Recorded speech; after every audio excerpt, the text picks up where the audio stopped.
Setelah panjang lebar kita jelaskan masuk Yahudi ke Jazirah Arab, Nasrani, bagaimana juga kekuatan dari Najasyi Afrika masuk ke Yaman, bagaimana Yaman dikuasai oleh Persia, kemudian bagaimana akhirnya wilayah Yaman masuk Islam. Kita akan masuk sekarang lebih dalam lagi membahas tentang kelahiran Nabi Shallallahu Alaihi Wasallam. Kita akan masuk merucutkan bahasan ke Mekah. Bahasan ini tentu akan saya mulai dari seorang tokoh Mekah bernama Qusay bin Kilab. Qusay bin Kilab. Qusay bin Kilab ini adalah salah satu keturunan dari Fikhir. Dan Fikhir adalah nama lainnya Quraisy. Jadi Quraisy itu julukan.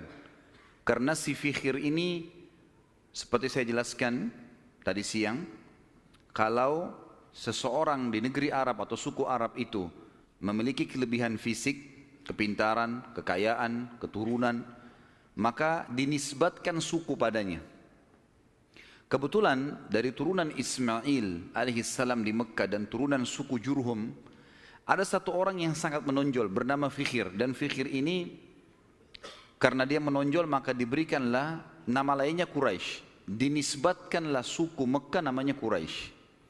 Salah satu turunan Fikhir ini yang merupakan turunan Ismail alaihissalam dan turunan suku Jurhum adalah Qusay bin Kilab.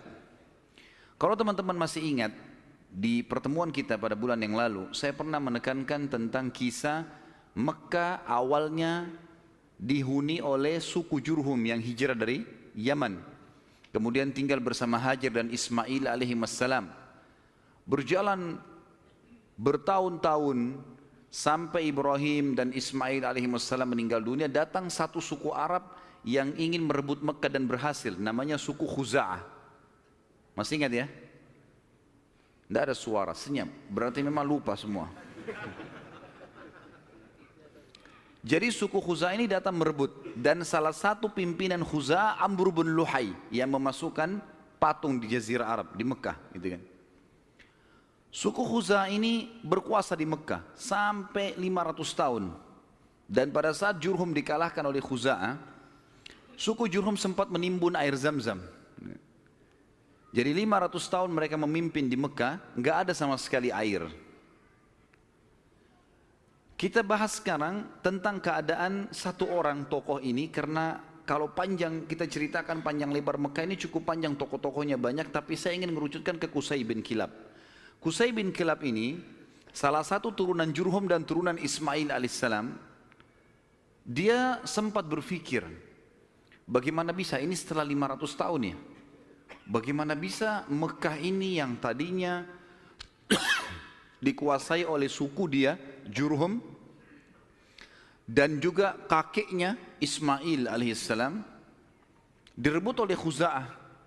Walaupun di Mekah itu suku Khuza'ah sama suku Jurhum sudah berbaur ya, karena sudah terlalu lama ratusan tahun, akhirnya mereka berbaur satu sama yang lain. Tetapi tetap kekuasaan kerajaan di bawah kekuasaan Khuza'ah. Qusay bin Kilab lalu memperbaiki keadaan ekonominya.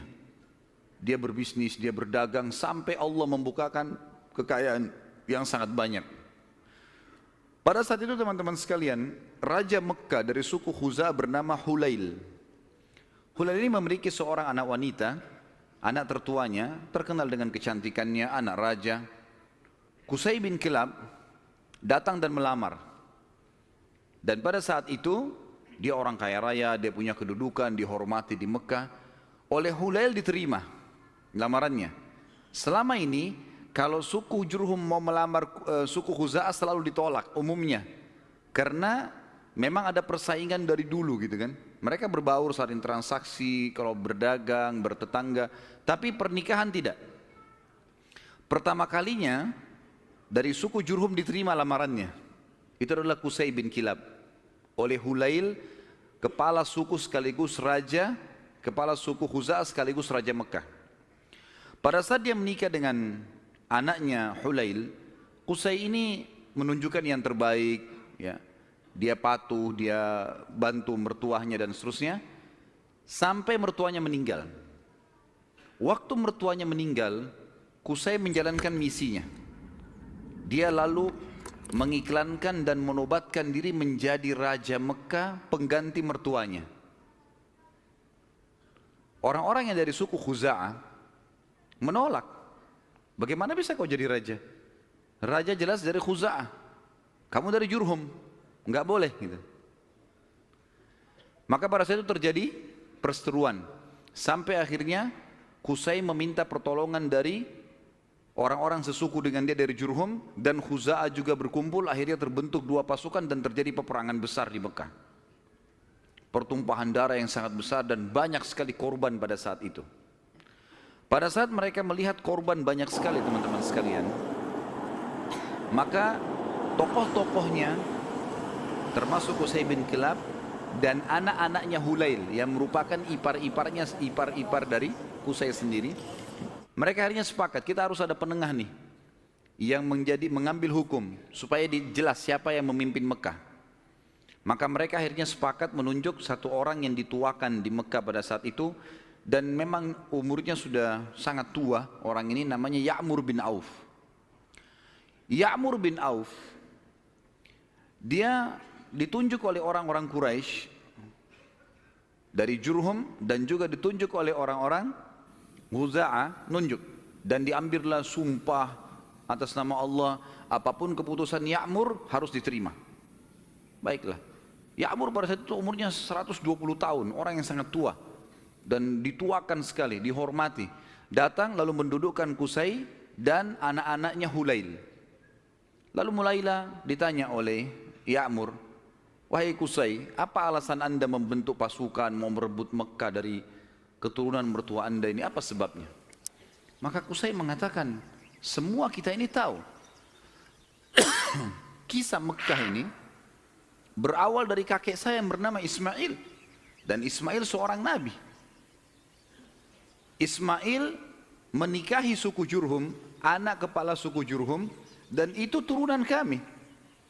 Kami yang membentuk komunitas di Mekah, kami yang membentuk ekonominya, kami yang membangun Ka'bah, kami yang semuanya disebutkan. Sementara Qusay menyebutkan ini anak-anaknya Hulail dari suku Khuza'ah nggak bisa ngomong apa-apa, karena memang semuanya betul. Memang tidak ada. Khuza'ah ditanya, lalu kalian punya apa? Nggak ada. Tidak ada andilnya di Mekah. Cuma datang pasukan dari luar menyerang Mekah, kemudian langsung menguasai. Nggak ada andil sama sekali. Tiba-tiba pada saat itu Ya'mur mengambil sebuah keputusan, mengatakan keputusan yang mutlak, seluruh Mekah, kerajaannya, kekuasaannya, pengurusan jemaah hajinya, pengurusan Ka'bahnya, ya, semuanya untuk Qusay bin Kilab. Maka dengan keputusan ini teman-teman sekalian, Qusay bin Kilab menjadi Raja Mekah. Menjadi Raja Mekah. Dan pada saat itulah kerajaan yang sudah hilang 500 tahun dari keturunan Jurhum kembali. Pada saat itu Qusay melakukan banyak sekali perkembangan di Mekah, di antaranya dia membangun sebuah tempat namanya Darun Nadwa. Darun Nadwa ini oleh Qusay dibuat sangat luas, sangat besar, sebuah auditorium kalau kita sekarang sangat luas gitu kan. Tapi belum ada buku sejarah yang menyebutkan seberapa luas, seberapa dia menampung manusia. Tapi dari buku-buku sejarah disebutkan Darun Nadwa pada saat itu multifungsi, dilakukan apa saja di situ. Pertemuan orang-orang Mekah, pertemuan tokoh-tokoh Mekah, sampai Qusay bin Kilab melarang siapapun orang Mekah menikah kecuali di Darun Nadwa, harus di Darun Nadwa. Kalau anak bayi baru lahir, bawa ke Darun Nadwa. Pokoknya Darun Nadwa ini menjadi simbolnya Mekah.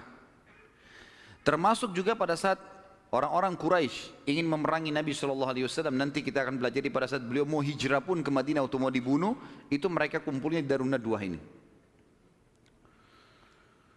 Qusay bin Kilab pada saat sudah mulai tua teman-teman sekalian, dia memperhatikan di antara anaknya banyak sekali. Tapi ada dua orang yang menonjol, artinya anak pertama bernama Abduddar dan anak kedua bernama Abdul Manaf. Sudah hafal belum? Ngangguk-ngangguk saja. Allahu alam. Faham atau enggak tahu.